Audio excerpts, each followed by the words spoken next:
Hey there, cats and kitties. I am the Blues Man, Johnny Blues, and with this video I'll be discussing my thoughts on episode 5 of the DC Universe Titans series entitled Together.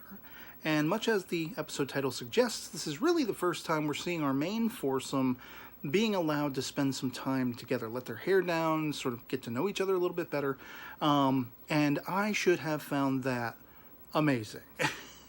and been completely, entranced and intrigued and compelled by that. And especially coming on the coattails of the previous episode, Doom Patrol, where I was that 6 Ways to Sunday for the Doom Patrol characters. I was completely and thoroughly invested in them and wanted to know more about them. It's a pretty big goddamn ball drop to get to this episode and not feel that in any way for the main characters. I was mildly enjoying this episode for the most part, but it never got resounding. I was never fully invested or fully compelled or excited by really anything that I was seeing.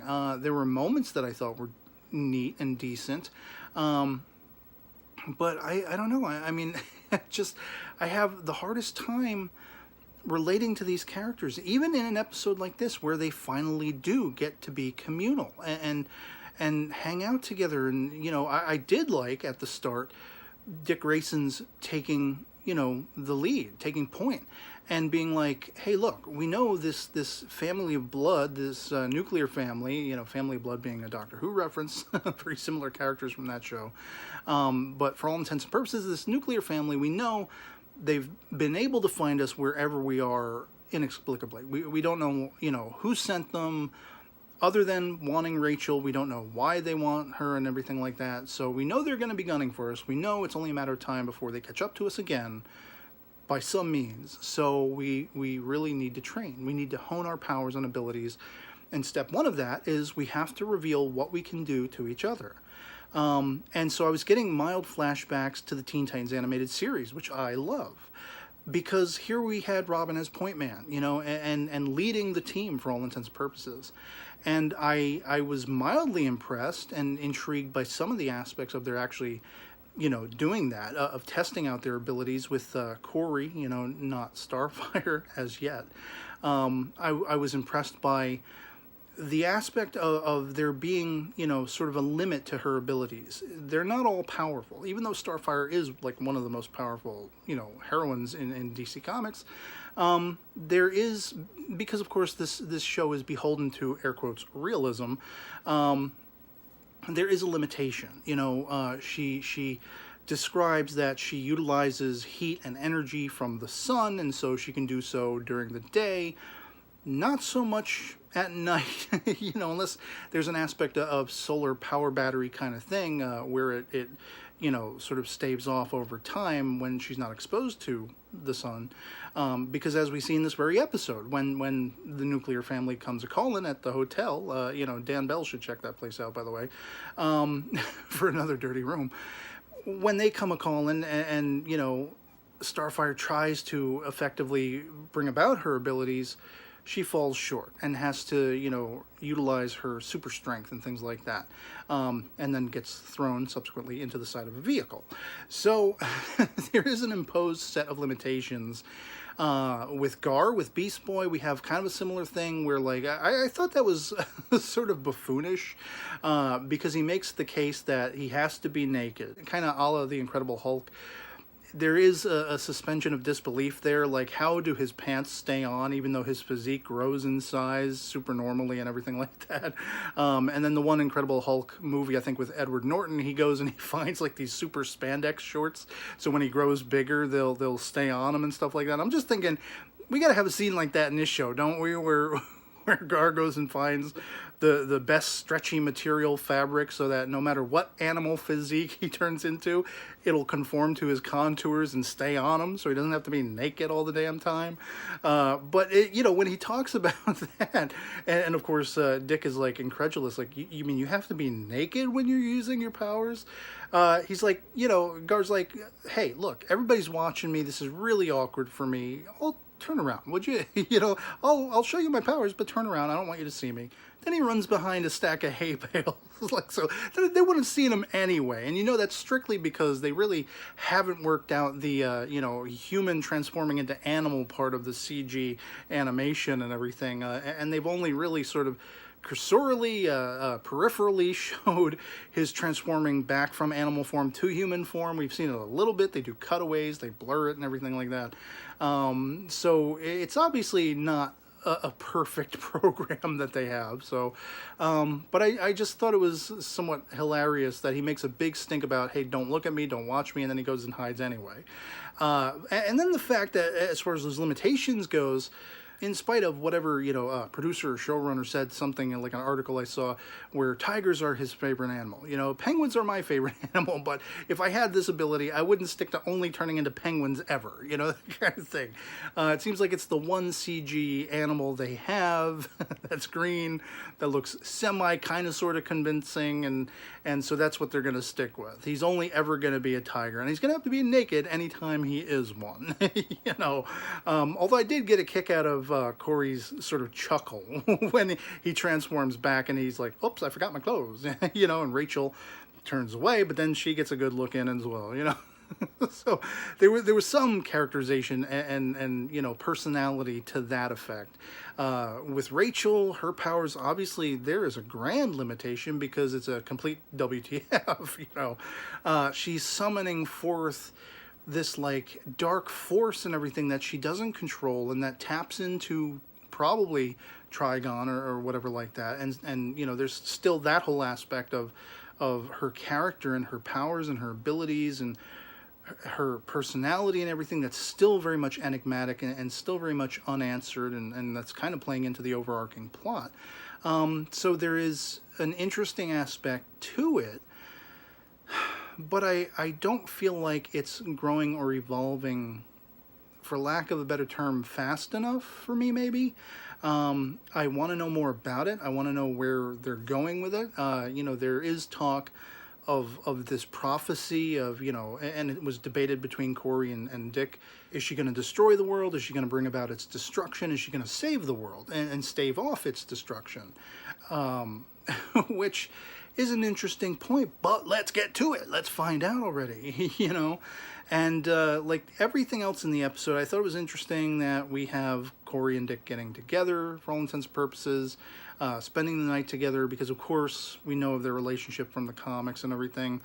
There was something about it, though, in its execution that felt disingenuous.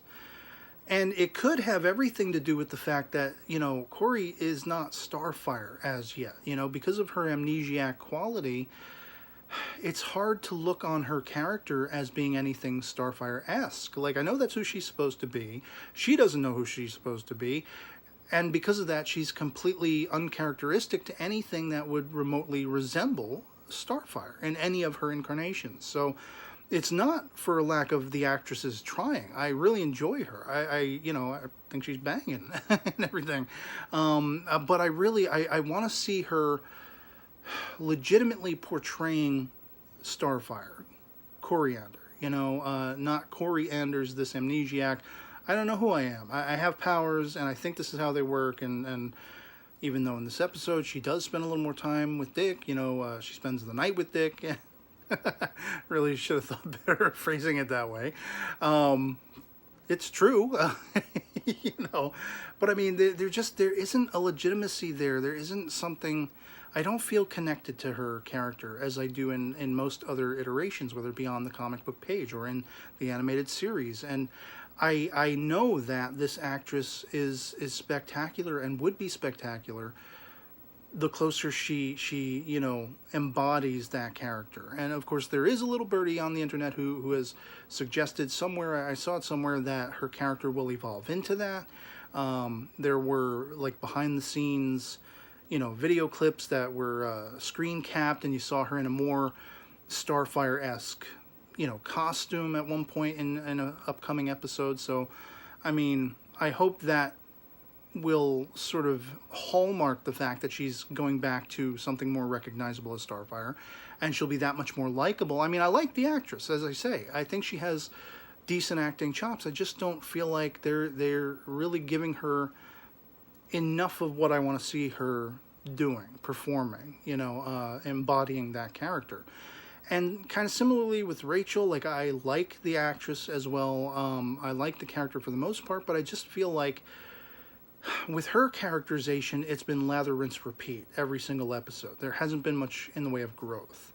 And how can you have that, really, when it's just, explosive dark powers and running, and dark powers and running, and getting captured and running, and dark powers. Like, I don't... For all of the time the characters spent together in this episode, I just don't feel like they really got to know each other, or we really got to know anything resoundingly about them.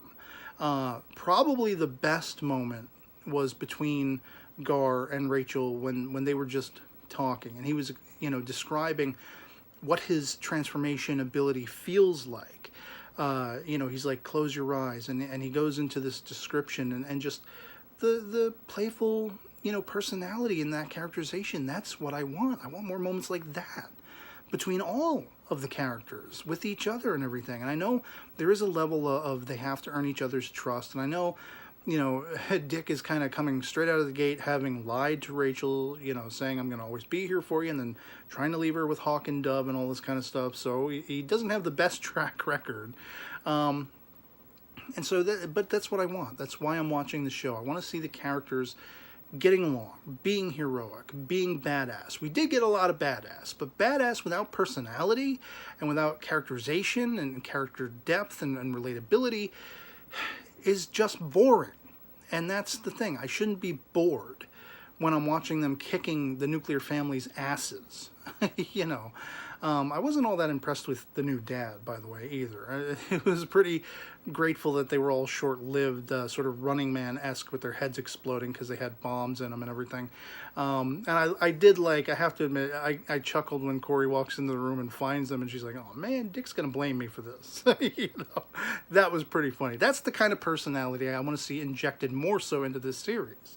Of course, how we leave off, the family, as I say, as Dick very much predicted, they found them, they kicked their asses, they got rid of them, or at least the old man, their boss, got rid of them when they failed, for all intents and purposes, when Dick managed to track him down. The whole end of the episode, once again, his confronting this guy, trying to find out who is essentially orchestrating all of this, who wants Rachel, why do they want Rachel, and all this kind of stuff. The guards swoon in a la Metal Gear Solid, and it should have been awesome. I should have been, finding it resounding, but because there's just so little character depth and personality to everything, it was, becoming a little bit boring. And the only thing that really saved it was kind of the cliffhanger moment where I think for all intents and purposes it's supposed to be Jason Todd, who comes in as the new Robin, as he introduces himself, and saves Dick when Dick is having his ass handed to him because he's overpowered by too many guys, That, to me, like, I knew Jason Todd. I saw some, pictures and things like that from upcoming episodes suggesting he was a character that would crop up in the series. I didn't know when or where he was going to crop up, so it was a surprise that it was this episode at the end of it. But I knew he was coming somewhere down the pike, and so it was kind of a 50-50, like, oh, cool, but yeah, we knew that already. And so this series is very much still a love-hate thing for me. 5 episodes in, I feel like the main cast of characters have been disserviced over some guest characters. Hawk and Dove, the Doom Patrol, even the villains to a point. And we haven't gotten a chance to really know them as well as some of these other people, and they haven't gotten a chance to know each other as well. There have been small, more minor moments of connectivity between them where, Corey had found Rachel and they went to like the diner and everything. They spent some time together. That was cute. That had personality. That had a great sense of character connectivity between them and between me, the viewer, and them. But it's been sparse, the whole Doom Patrol thing, Gar getting to know Rachel, Rachel getting to know Gar, and by extension, the rest of the Doom Patrol. there was a lot of connectivity between them, and a lot of connectivity between them and me, the viewer, because of personality, because of intriguing characterization. And like I say in this episode, the more minor moment of Gar explaining what his powers feel like to Rachel, and they're communing in that way. These are the kinds of moments that should be spread more throughout this show, if I'm to really resoundingly enjoy it and like it. And for all intents and purposes, I get the impression that supposedly that's where we're going, that's where we're evolving toward. But for my money, I'm just not getting enough of it as yet. And I'm still going to watch it. I'm not hating it. You know, maybe I could say as resoundingly as I did from the opening of the series. I don't have as many problems, but I still have the same problems.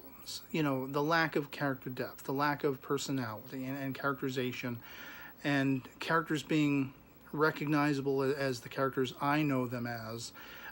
You know, Dick and Gar are probably the closest to. I've said in a previous video, Rachel kind of sort of comes in as a loose third, and I'm waiting for Corey to be anything other than Starfire in name only, even though they haven't even used that name in the show.